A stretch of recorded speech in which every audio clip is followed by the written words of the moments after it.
Hosting our discussion this morning is Charlotte Florence, who is our research associate in the Douglas and Sarah Allison Center for Foreign Policy Studies. She studies U.S. policy toward Africa and the Middle East, concentrating on economic freedom, democratic institutions, development, and security cooperation. Before joining us here at Heritage, she was a research fellow responsible for international security and foreign policy issues on the Federal Financial Management Subcommittee of the Senate Homeland Security and Government Affairs Committee. She previously worked in Kenya with a local Catholic Relief Services partner organization. She has also, in addition to Kenya, lived and worked in the United Kingdom and traveled to some 5 continents, 30 countries, and spent significant time as well in Colombia, Morocco, and Turkey. Please join me in welcoming Charlotte Florence. Charlotte?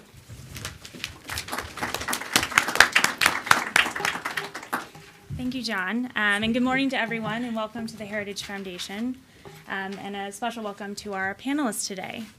As many of you know, January 14th marked the 4th year since Tunisia became the birthplace of the Arab Spring after Ben Ali's corrupt authoritarian regime ended.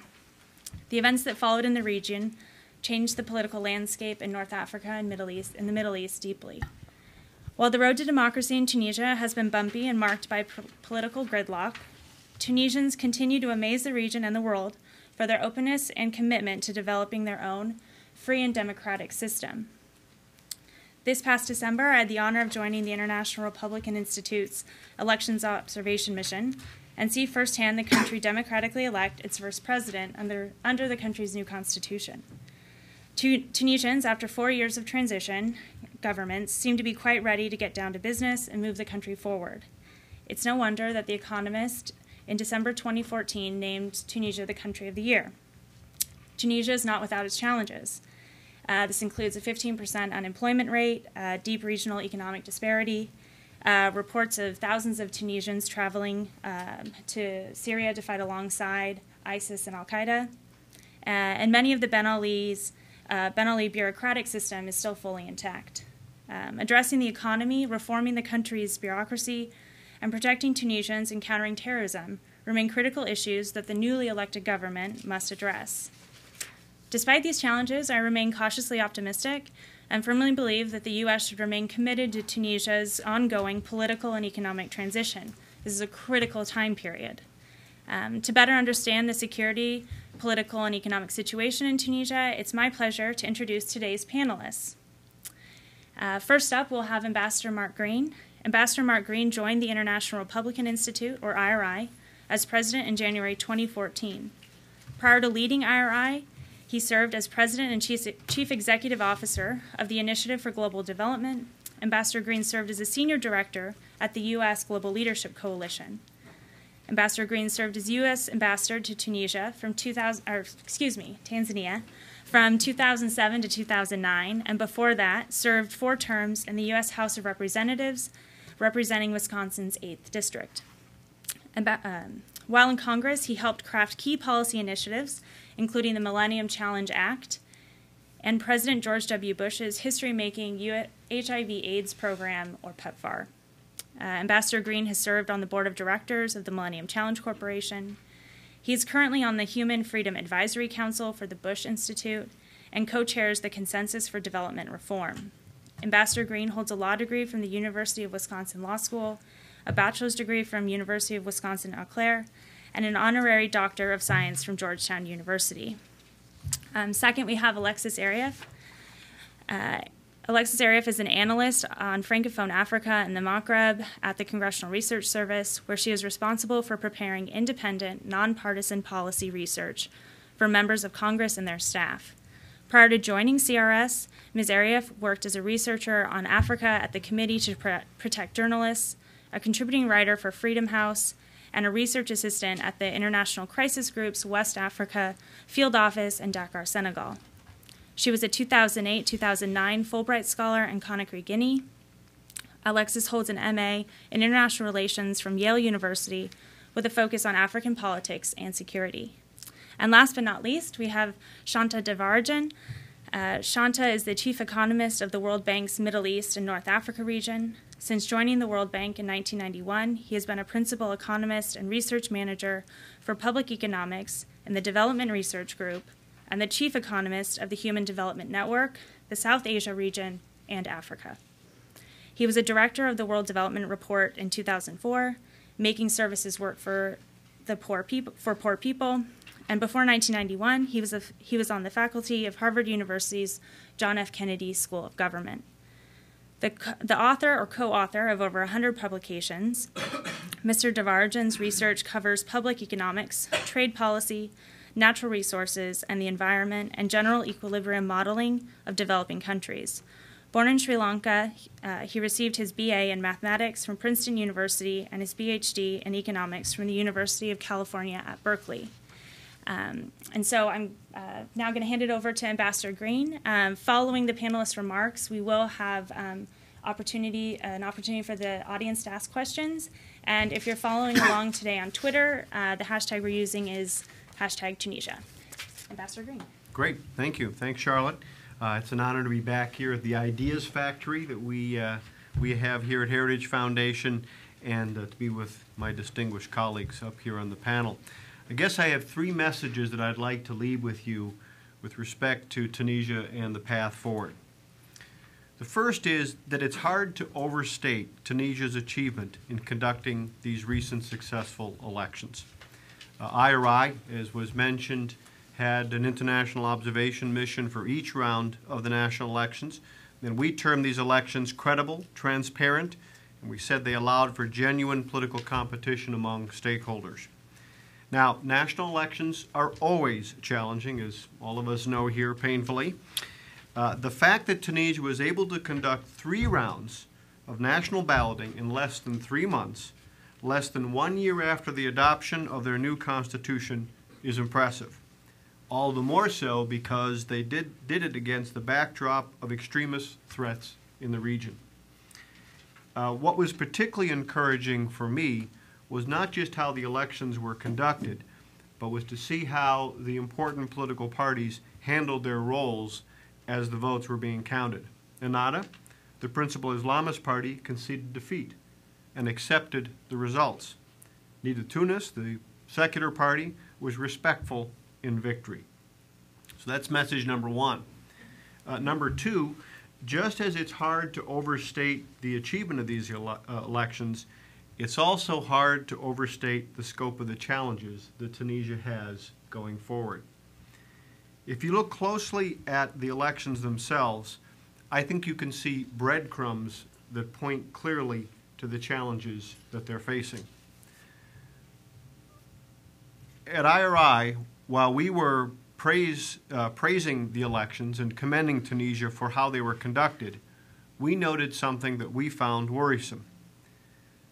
There were fewer Tunisians turning out to vote in 2014 than actually voted in 2011. In fact, the number of Tunisians turning out to vote actually decreased with each round of the elections. In 2011, 4.3 million Tunisians voted. 52% of voting age Tunisians turned out to vote in 2011. In 2014, round 1, the parliamentary elections, that was down to 46% of voting age Tunisians. First round of the presidential, 43%, and then the presidential runoff was 40%. And of course, the question is, who didn't vote? Our observations suggest that it was young people. That young people in significant numbers stayed away from the ballot boxes. And of course, in the land of the Arab Spring, that's a problem, and that's something that we all should focus on. It's not that young people aren't politically active. We saw it in the street protests. We see it in social media. It could be that they simply didn't see a connection between constructive democratic participation, being inside the tent, as I like to call it, joining a party, campaigning, voting. They didn't see that connecting to an opportunity to effectuate real change. Tunisia has one of the highest youth unemployment rates anywhere around. It also has one of the better education rates anywhere around. In a country with less than 11 million people, 30 to 40,000 university graduates enter the job market each and every year. Approximately 57% of young Tunisians entering the labor market are, in fact, college educated. Now, in the last decade, Tunisia had a veneer of both opportunity and security. For much of the time in that decade, economic growth was at 5%. Unfortunately, that economic growth was largely dependent upon Europe. The global crisis caused a major contraction in the Tunisian economy, and by 2013, that growth rate was down to 2.3%. Unemployment's about 17%, and youth unemployment for college graduates, is way too high, 31%, and that, I think, in many ways is the greatest challenge. Without significant reform, quite frankly, there's little prospect for the kind of economic growth that will reverse those numbers. Over 50% of the economy is still closed or subject to entry restrictions. State enterprises hold between 50 and 100% of the market in gas, electricity, rail, air transport, and fixed line communications. Those changes need to take place. My third message, if it's hard to overstate the achievement of the elections and hard to overstate the challenges that lie ahead, I think third, it's hard to overstate the importance of Tunisia to the community of democracies. As you've heard and you will hear over and over again, the Arab Spring was born in Tunisia. You could say the Arab Spring became ill and passed away in country after country, but maybe, just maybe, it grows up in Tunisia and becomes mature and becomes something that all of us point to. Just perhaps it becomes an inspirational model and an aspirational force multiplier. In the lead up to the elections that I observed, we had an opportunity to meet with the leaders of the major parties. And what I found in our conversation, I found it quite striking. I found that party leaders had a very good understanding of the importance of Tunisia. When we asked them, when one of our members asked if Tunisia could become a model for the region, the answer was no. Tunisia is not a model, but maybe it's an inspiration. And I think that is a good way of looking at it. We need inspirations, not just in the Middle East and North Africa, but quite frankly all over the world right about now. Tunisia may also be a microcosm of forces and trends during a turbulent time in world history. On the darker side, many reports suggest that Tunisians, young Tunisians, are the top source for fighters in Syria. As terrible as that is with respect to the Syrian conflict, it's potentially worse for Tunisia when those fighters come home. On the brighter side, to me, are the statements and signals coming from Tunisian leaders themselves. And I'll give you just one example. On the day of the horrific acts of terrorism in France, when Charlie Hebdo was struck brutally, Ennahda, the Islamist party, immediately posted this statement from its party president on its Facebook page. It said, "Ennahda party is horrified and outraged by this cowardly and criminal act against Charlie Hebdo journalists and staff this morning. We condemn in the strongest terms these terrorist acts, their perpetrators, and those who support them. We express our full support and solidarity with the victims, their families, and the French people." Nida Tunis, the secular party, issued a similar strong statement. The outpouring of condemnation in the face of those terrible, terrible acts was important all around the world. But I would argue to you, the outpouring of condemnation and the condolence and expression of support for the victims and their families from the country that launched the Arab Spring shows surely what Tunisia can be and the role it can play in this world. So what comes next, very quickly, and my co-panelists in many ways are more qualified to talk about what must come next. To me, it's liberalizing the economy and stimulating investment. We must be there to support them. We must help to cultivate an ethos of movement, hope, and opportunity. We have to recognize that Tunisia is on the African continent, but in the European neighborhood. That this is not an economy starting from scratch, but an economy in some ways starting over. And starting over is much more difficult than starting from scratch. The dialogue that we have had with young Tunisians is encouraging, but the dialogue that must be had for young Tunisians with their elected leaders. And we think the most important thing of all going forward must be some way of institutionalizing the dialogue that leaders have with young Tunisians, those who are facing high unemployment, those who are very well educated and very well connected and hoping and looking for something better, and yet have some immediate challenges in front of them. We hope that by creating and institutionalizing such a dialogue, we can have patience, because the changes will not occur overnight. But I think if we in the West stand by as friends and supporters of the reform movement and the efforts that Tunisian leaders are making, I think Tunisia can be a very special place and an inspiration at a very important time in history. Thank you. Alexis? Thanks, Charlotte, for inviting me to speak here. And I have the distinct impression that I have very little to say after what Ambassador Green has just laid out. I'm gonna still try to focus on a couple more detailed points about U.S. policy toward Tunisia in the context of the Arab Spring and its aftermath, and then flesh out a bit some of the security challenges and threats that you touched on, and close by touching on a couple of potential areas for future cooperation, but we can talk more, future U.S.-Tunisian cooperation, but we can talk more about that in the Q&A perhaps. So just to give a broad overview, overall, U.S. policy toward Tunisia since 2011 has been characterized by strong public commitments of support for the country's post-authoritarian transition and a creative approach to identifying resources for new types of aid for Tunisia. At the same time, U.S. support and the resources available for that kind of aid have been constrained at various times due to, first of all, policy concerns regarding Tunisia's trajectory, particularly in the aftermath of violent attacks targeting the U.S. Embassy and American School in September 2012. And secondly, larger policy and fiscal debates concerning foreign aid budgeting, some of you may be aware of these, and U.S. assistance to transitional regimes in the Middle East and North Africa. These issues have been debated within the administration, within Congress, and between Congress and the administration at times.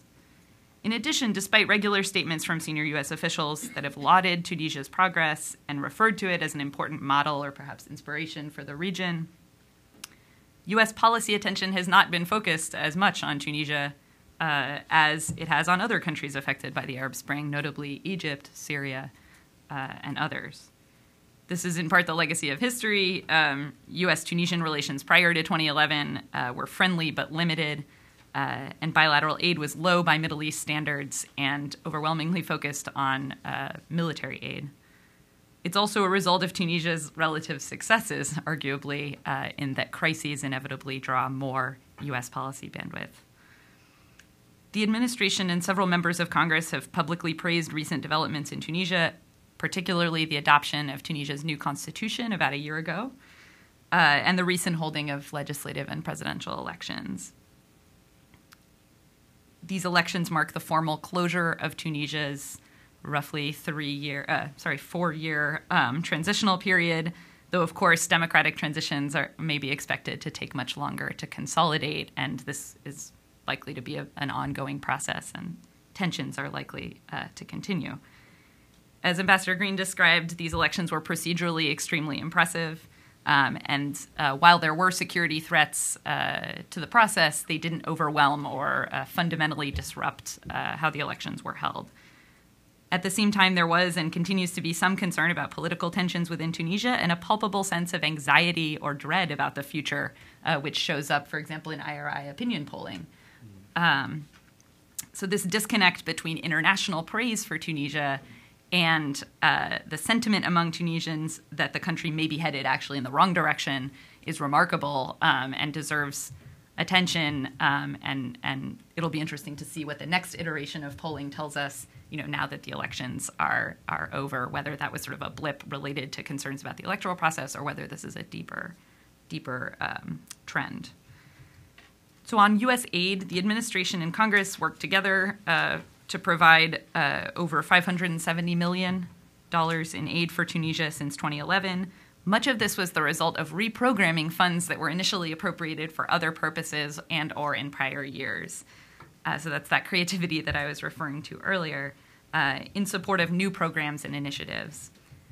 Just to signal out a few key initiatives, this included a $100 million cash transfer to Tunisia in 2012 that helped Tunisia meet its debt obligations, $55 million to date to cover the cost of sovereign loan guarantees, which has allowed Tunisia to raise close to $1 billion on the private international bond markets, and $60 million to date to fund the Tunisian American Enterprise Fund, which was authorized by Congress in legislation. About $63 million in bilateral aid was appropriated and allocated for Tunisia in the last fiscal year, FY14, which the administration referred to as a normalization of bilateral aid after these initial sort of urgent reprogramming requests. So one might expect that to remain something of a benchmark, unless, of course, the appropriators should choose to really move that number significantly. And indeed, the administration requested $66 million, so about the same order of magnitude for this current fiscal year, FY15. U.S. security assistance and counterterrorism cooperation have also grown. This was an area of U.S.-Tunisian cooperation prior to the revolution, but it's grown significantly. Notable programs include State Department assistance for police and justice sector reform, as well as Department of Defense funding focused on counterterrorism and border security. Tunisia is also one of 11 countries participating in the Trans-Sahara Counterterrorism Partnership, which is a State Department-led interagency initiative with 11 countries in North and West Africa. In July 2014, the Defense Department notified Congress of its intent to agree to sell Tunisia defense articles and services worth an estimated $700 million, including 12 Black Hawk helicopters. I would anticipate the actual sale, should it take place, to take several years, depending on Tunisian budget constraints and other factors, although perhaps our Tunisian embassy delegation might have some words to say about that. So to switch gears to security challenges that Tunisia is confronting. In addition to economic and political reforms, this is another substantial challenge for Tunisia, and it's actually linked to political and economic reforms in that the country's security capacity will likely depend on fiscal constraints on the one hand, and also on this question of security sector reform and sort of the norms and rules of engagement for counterterrorism operations is closely linked to political reform. Violent extremist groups across North and West Africa are currently exploiting porous borders and the weaknesses of security forces in the aftermath of massive political upheaval since 2011 in the region. These groups, such as Al-Qaeda in the Islamic Maghreb, AQIM, its affiliates and breakaway factions, and movements referring to themselves as Ansar Sharia, supporters of Islamic law, are also capitalizing on divisive identity issues in Tunisia and elsewhere, as well as popular frustrations with poor governance or perhaps even some of that anxiety that I touched on earlier. Tunisia has not been overwhelmed by these security challenges, as has arguably Libya, but it has not been immune to these regional trends.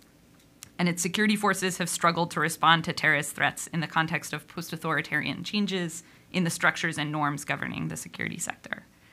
Several Tunisian-led extremist groups have emerged since 2011, including Ansar Sharia in Tunisia, which the U.S. designated a foreign terrorist organization in 2014, and a cell known as the Aqba bin Nafa Brigade, which is reportedly linked to AQIM.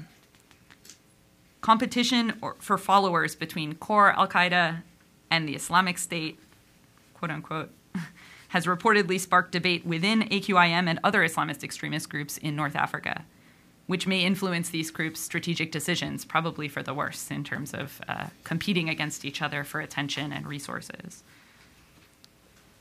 Tunisian nationals also reportedly make up, as you've heard today, a significant proportion of foreign fighters active in violent extremist groups elsewhere in North and West Africa, as well as in Syria and Iraq.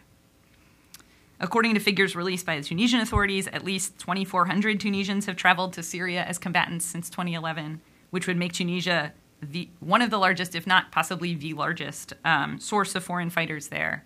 To some extent, that calculation depends on our knowledge of other countries' foreign fighter flows, which may be less forthcoming. And according to the Tunisian government, several thousand more Tunisians have been prevented from traveling to those countries, to Syria and Iraq. European nationals of Tunisian origin may also be active in ISIS, Nusra, and other extremist groups abroad or perhaps in Europe. Tunisian authorities have expressed acute concerns that these fighters will return to Tunisia to conduct attacks there. The State Department has accused Ansar Sharia in Tunisia of involvement in the 2012 embassy attack, stating that the group, quote, represents the greatest threat to U.S. interests in Tunisia among this sort of panoply of extremist organizations. Tunisian security forces have repeatedly clashed with armed militants, including foreign fighters reportedly, along the mountainous border with Algeria, in an area known as Mount Shambi, and in the remote southern border region near Libya and Algeria as well. Tunisian officials have stated that the Mount Shambi cells are linked to AQIM and include individuals who fought in Mali. Both areas, the western and southern borders, appear to be transit zones for regional smuggling networks whose relationship with extremist fighter flows and arms smuggling are somewhat debated. Under the Troika government in 2012-2013, the military was deployed to Mount Shambi and took on an expanded role in domestic security.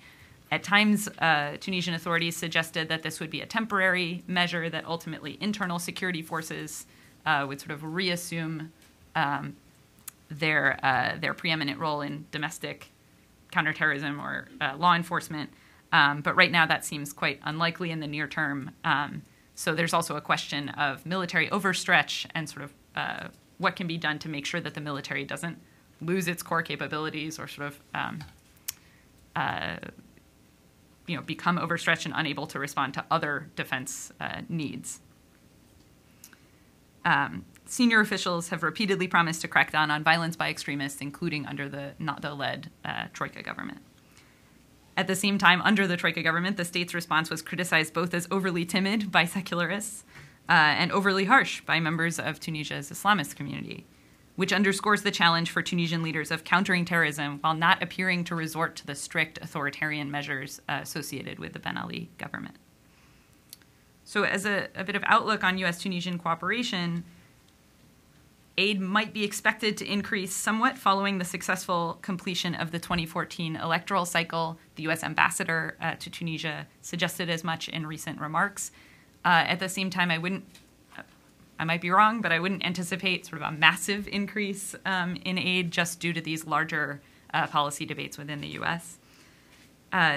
Economic reforms and security issues are likely to be key areas of bilateral cooperation and aid moving forward, as they have been in the past few years, especially given the campaign pledges by newly elected President Beji Caid Sebsi, who focused overwhelmingly on the economy and counterterrorism in his campaign. At the same time, political constraints are likely to continue even with the change in government.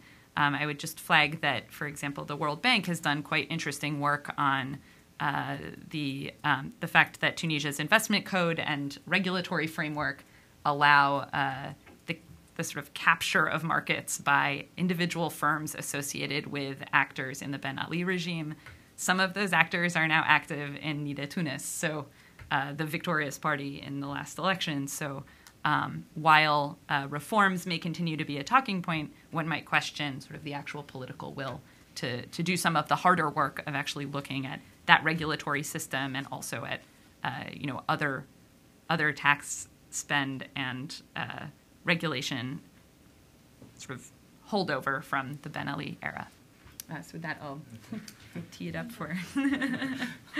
Okay, thanks. Yeah, thanks for that lead-in, Alexis, and thanks for inviting me, Charlotte and Anthony. This is very nice, and I think there seems to be a consensus evolving around here.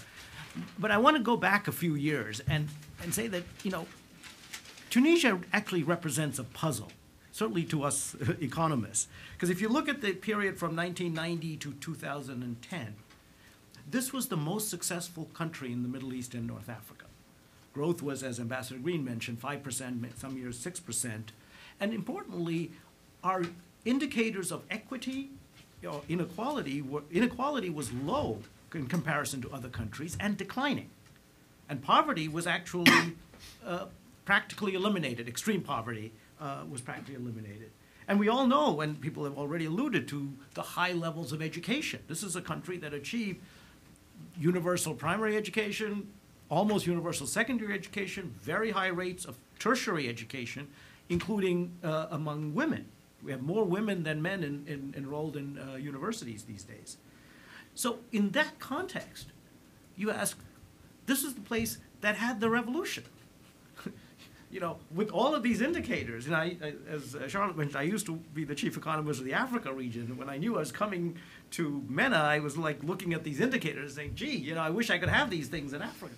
And instead, we had the Arab Spring. So you have to ask yourself a question, how do we understand this? And I think that's where it gives us a clue to understanding what to do going forward. Because in the midst of all of this, Tunisia had a very high unemployment rate, one of the highest in the developing world, and particularly high among young people and particularly high among young females, and also high among the educated population. Something like 40% of the unemployed are actually university graduates. Now, how did this happen? And that's alluding to what Alexis alluded to, which is our study. I think we can get a sense of this by analyzing this whole phenomenon of political capture. Because we are now able to do research now that President Ben Ali is no longer in power. We actually have the data of all the firms that the Ben Ali family had an interest in. And then you can go back and look at what are the sectors that those firms were in, and what kinds of regulatory policies were introduced during the Ben Ali era about those sectors. And you find that, sure enough, well, let me just first tell you some of the data. I mean, the Ben Ali firms represented about 1% of output in the economy, about 3% of employment in the economy, and 20% of the profits. Right? So that's already giving you a clue. But then you look more closely how that happened. The sectors that the Ben Ali family had interest in were banking, telecommunications, and transport. Those are the three big ones, and there were several others as well. And you realize that those are the sectors that received favorable treatment on regulation, that those are the sectors where foreign investment was forbidden. So you couldn't invest, because they were then able to have a monopoly in those sectors. And particularly telecommunications was a real problem because, so Tunisia, this is an advanced country in many ways, had the third highest telecommunication rates in the world. Next to Myanmar and Congo Brazzaville. These are two countries that are hardly connected with anybody, right? And yet you had the highest costs, third highest costs. But the real problem, and the way this affected the unemployment rate, was these sectors, transport, banking, and telecoms, are necessary for the exporting sector. You can't export without telecommunications these days. So you had the offshore part of the economy, which is supposed to be exporting, and you're right next to Europe. You could have had a dynamic export-led growth industry that could create jobs, but instead was hampered by the high prices of transport, banking, and telecoms, and so they never went anywhere. So the real effect of the crony capitalism was impeding the employment of Tunisian youth in particular. That's one side of the story. The other, which hasn't been mentioned yet, but I think really does deserve mention, and it's a bit controversial, is the whole role of energy subsidies. Energy subsidies make up about 6% of GDP in Tunisia. And the usual mantra, I'm sure, and the World Bank and the IMF and everybody says this is huge. By the way, energy subsidies cost 6% of GDP. The fiscal deficit happens to be 6% of GDP. So it's, you can eliminate the deficit in one fell swoop.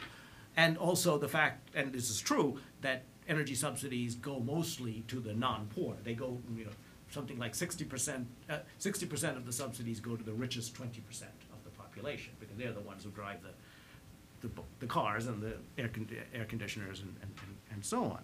But there's a really deeper problem with these energy subsidies that we really need to tackle, which is that they actually act as a tax on employment.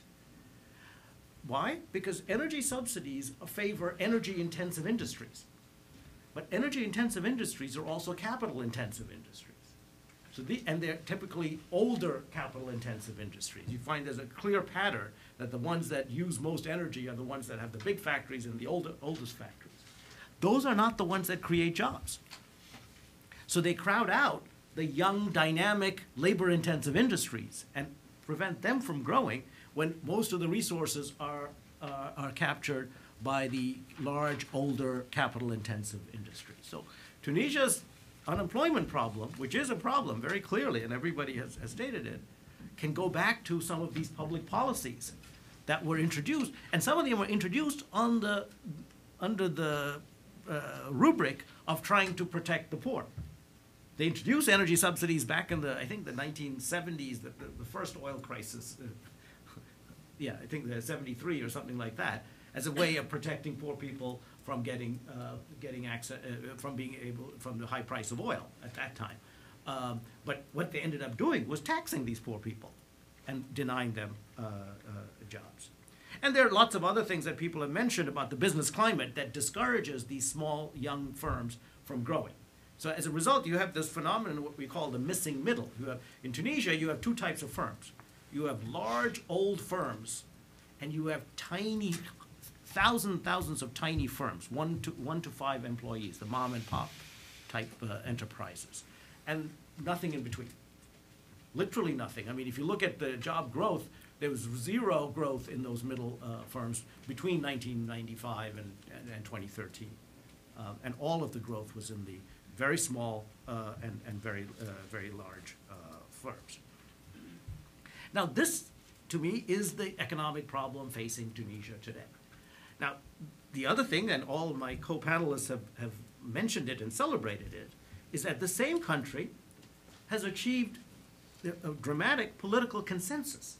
I think even more important than the elections was the Constitution back in January of last year, where different political parties and different parties came together with very different positions initially and reached a consensus. Each one gave in to that Constitution, and that was a remarkable achievement.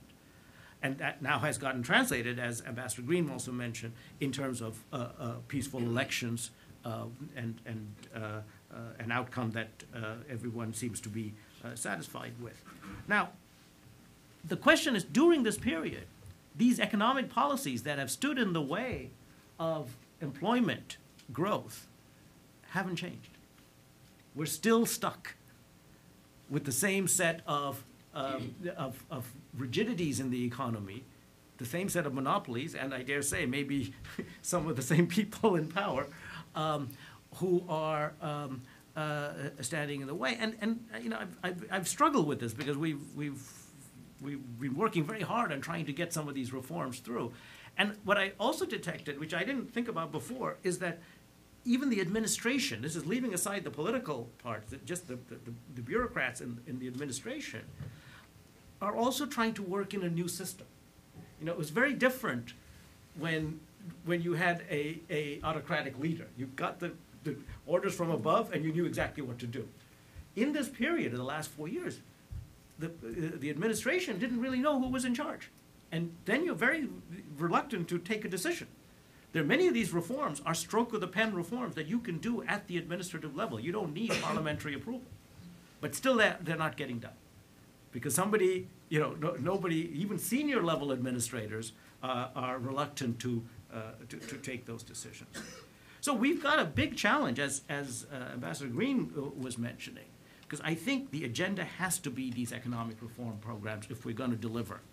And I think some of this paradox that I think Alexis was mentioning between the opinion polls and the political outcomes has to do with the fact that while these people are, I think they're happy that they've had elections and had a constitution and everything else, are not seeing their daily lives improving. In fact, they may be getting worse.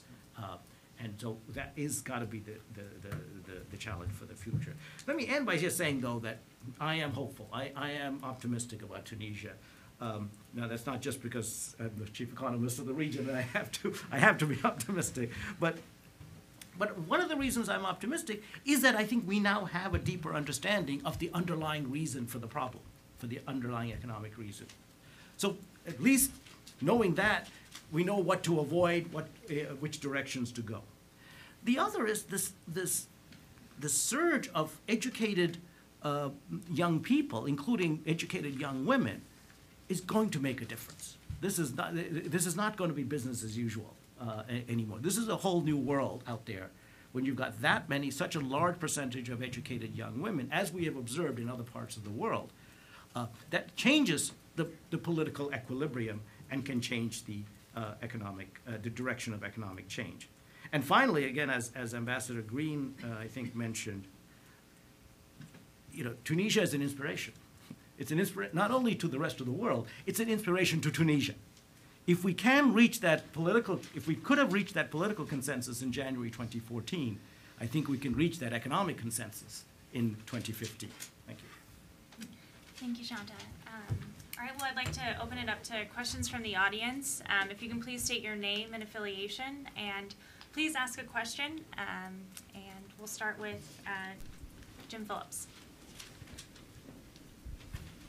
Hi, Jim Phillips. I'm with the Heritage Foundation, and I just wanted to ask each of the panelists if they have any suggestions for how the U.S. Congress could help Tunisia address some of its future challenges, especially advancing economic reform, spurring economic growth, or addressing some of its security challenges.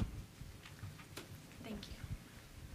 Well, why don't we just start with Ambassador Green and go down the line? Sure. Well, I think one of the things that needs to happen is the U.S. can provide assistance being not just financial assistance, but technical assistance and training to help Tunisia as it goes through its devolution of power transition. It is critically important at a time when significant reforms are going to be undertaken that there is some sense of progress, of some benefit emerging. So helping to craft and foster citizen-responsive government that has a dialogue with its people and can actually help to make the trains run on time and deliver some improvements in the quality of life on a daily basis, I think is crucial.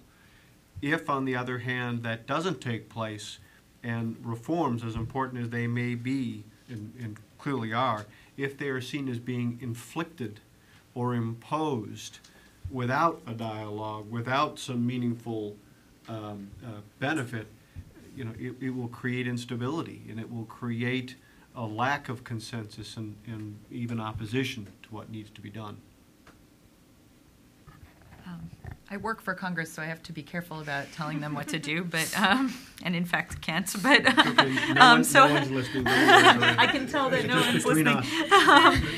So I'm going to keep this more boilerplate in terms of what Congress's authorities are and how sort of the mechanisms through which Congress can affect U.S. policy, and it's relatively basic, and you've already touched on most of them. So. Congress can obviously shape the aid budget. They can shape the purposes for which aid is allocated. They can either impose restrictions or minimal quantities of aid for different sectors and purposes. Congress also oversees military cooperation, counterterrorism cooperation, and arms transfers. So those are obviously three powerful tools on the security side. On a more basic level, congressional visits and statements play a role in influencing the perception of U.S. policy and confidence in Tunisia's trajectory. So, often Tunisian officials will note that part of what they want from the U.S. is signals that the U.S. gives to the foreign investor community that Tunisia is on the right track and dependable. There's executive branch statements that can play that role, but congressional statements can also play a similar role. Or conversely, if and when Congress is concerned about where Tunisia is going, they can play a role on the other side as well. Well, as a World Bank staff member, I'm not supposed to say what a Congress of one of my shareholders has to say, but I will say something, which I in general, because I think the question is, it's the U.S. part, not the Congress part, that I wanted to focus on, which is, what is distinctive about U.S. assistance that's different from, say, European assistance or Gulf or wherever. And there's one thing which I feel is underutilized, which is that the United States is distinguished in the whole area of evaluating rigorous impact evaluation of public projects and public interventions. Going back to the Gary Income Maintenance Study, that tradition of doing rigorous impact evaluations of public policies is way ahead in the U.S. compared even to Europe, let alone the developing world. And given that Tunisia is now experimenting with many of these public programs, including decentralization, as we were talking about before, delivering services at the local level, different types of institutional arrangements, I think it would be a great signal, and I can send you a whole group of American academics who will be dying to do this, to go out there and help set up the impact evaluation of these programs. So we'll know in 2 or 3 years which of them worked, which of them didn't work, and why, and maybe we can even make some mid-course corrections. So impact evaluation for Tunisian development could be the slogan. I just add 2 quick points. First off, there is a bipartisan Tunisia caucus in Congress, and obviously I think we would all encourage them to go to Tunisia early and often, because I think signals are important. And secondly, to build upon what we've just heard, there are a number of programs, assistance programs that the U.S. has that begin with a deep dive constraints to growth analysis. And I would strongly encourage such an analysis to be done in Tunisia, because I think it would help provide some useful data at a key moment in their history, and that's working closely with the government, in which we diagnose and really lay out the evidence for what the precise constraints are, and then that creates a blueprint for policymakers in Tunisia and hopefully friends in the communities of democracy to help move forward. We'll go here right in the front. Hello, my name is Mary Catherine Ham. I work for Hot Air and townhall.com, and I was able to observe the elections, thank you IRI, in November. And I was struck by something you guys have mentioned, which is the educated female participation in the process, particularly as the folks who ran the actual election centers. And I wondered if you guys could speak to the perhaps stats on that kind of participation, what it means to the society, and how it distinguishes it from other countries in the region. Well, I don't know that I'm looking at my MENA director. I don't know that we have such stats. I don't think they were broken out in the official results. Again, we were able to observe the drop-off in youth voting, one of our big concerns, but I'm sure you saw this. Wherever you went in Tunisia, you can't help but be struck by the education level of young people. It's extraordinarily impressive. Very thoughtful young Tunisians engaging in open dialogue about what the path forward is. And again, as long as there's a sense that there is dialogue and that there is an opportunity, I think there will be the patience to move forward. But there is a danger here. So with due respect to the new Tunisian leadership, the president of Tunisia is 88, the president of the parliament is 80, and the prime minister is the young kid at 65, I believe, on the block. I'm getting closer to those ages, so it's not meant to be critical, mind you. However, I think that there is an immediate need to tap into this vigorous, thoughtful, intellectual, well-educated youth and find a way to bring them into a constructive dialogue that helps to produce the policies. Because if there is a sense that it is coming from an old generation, an old guard, again, being inflicted upon this rapidly emerging but frustrated youth, particularly frustrated young unemployed women, that's when you have the problems of instability. There's some reference was made to IRI polling, and the polling is interesting because people are often pessimistic over the last several years with moments of extreme optimism. So the Constitution is adopted and the numbers soar. And you get the sense that young people say, this is the moment. And then a week later, 2 weeks later, when there isn't an immediate improvement in daily life, it begins to fall. It'll be interesting as we do polling in the wake of the construction of the new government where everybody is, but it tells you that there is a narrow window, that there really does need to be reform. And again, I argue that the reform can't survive unless it's inclusive and brings into the tent these dynamic, inspirational young people. That's obviously for Tunisians to decide, but the clock is ticking and will tick very quickly. Over here in the back. Hi, my name's Alex Vernon. I'm an intern here at the Heritage Foundation. Thanks for being here today and answering our questions.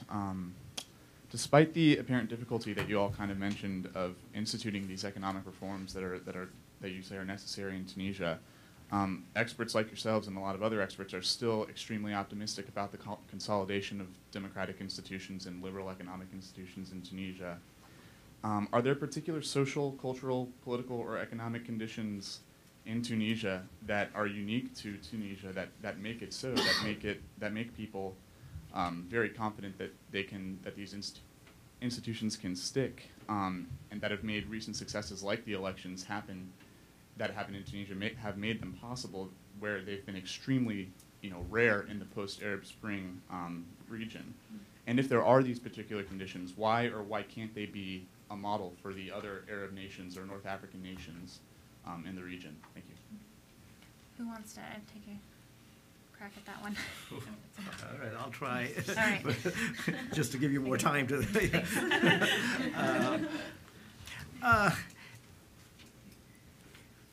Yeah, I mean, I think Tunisia is, in many ways,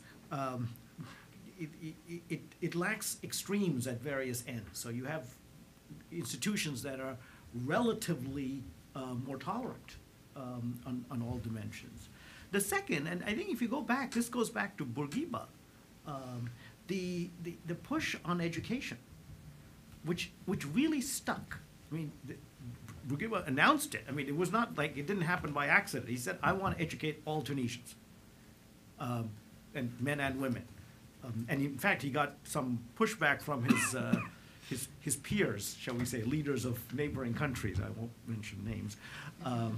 And yet he went with it. And I think that created a sense of solidarity.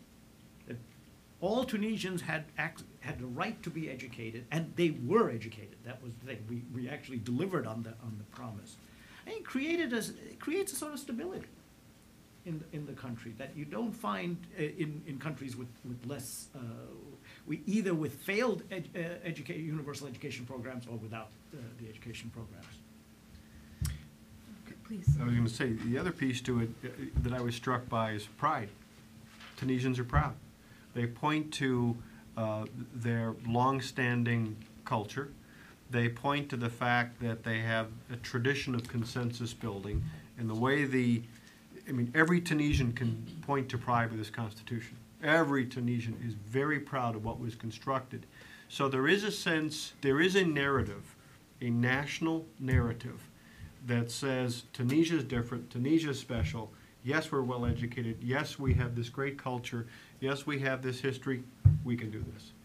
Not everywhere do you have that sense of pride, and I think it doesn't guarantee results, but maybe it creates a little bit of momentum and maybe a window that might not otherwise be there. I agree with those points. I I would add that, it's easy, just to build on what you mentioned, it's easy to point to some structural advantages that Tunisia might have in consolidating democracy. It's a small country.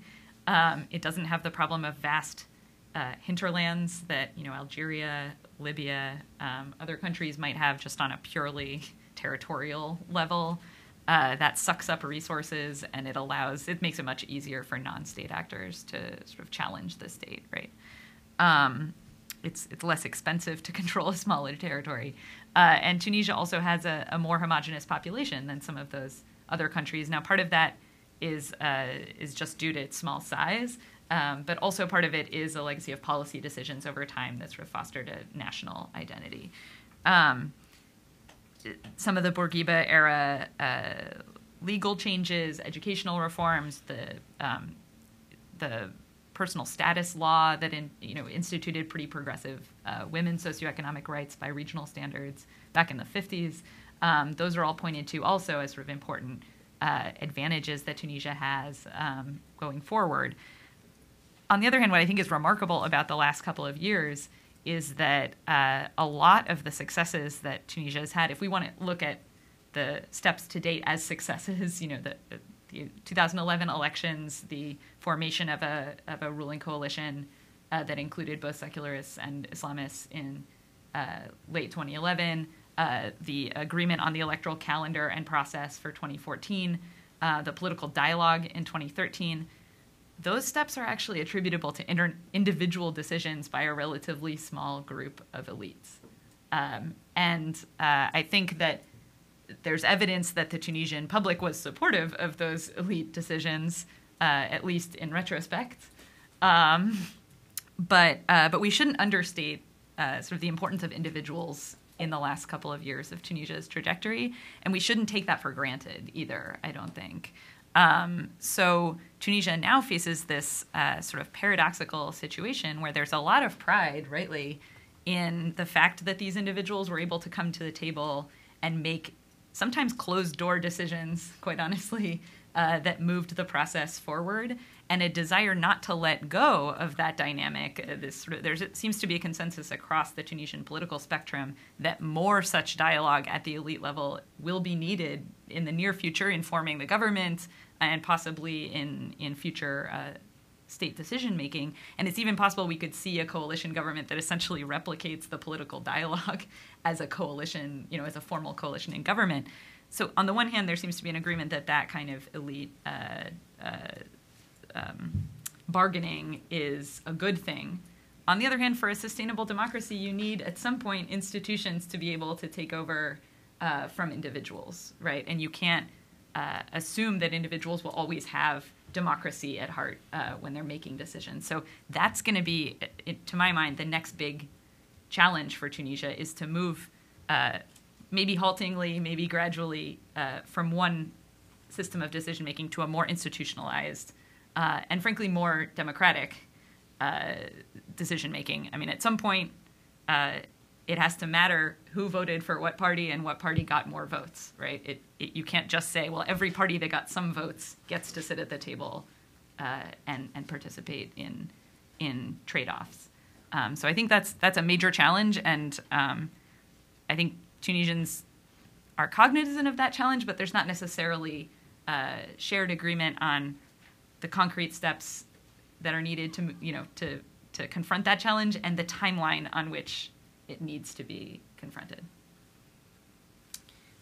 With that, I think we're out of time, but I'd ask the audience to join me in a round of applause for our panelists. And thank you all for joining us.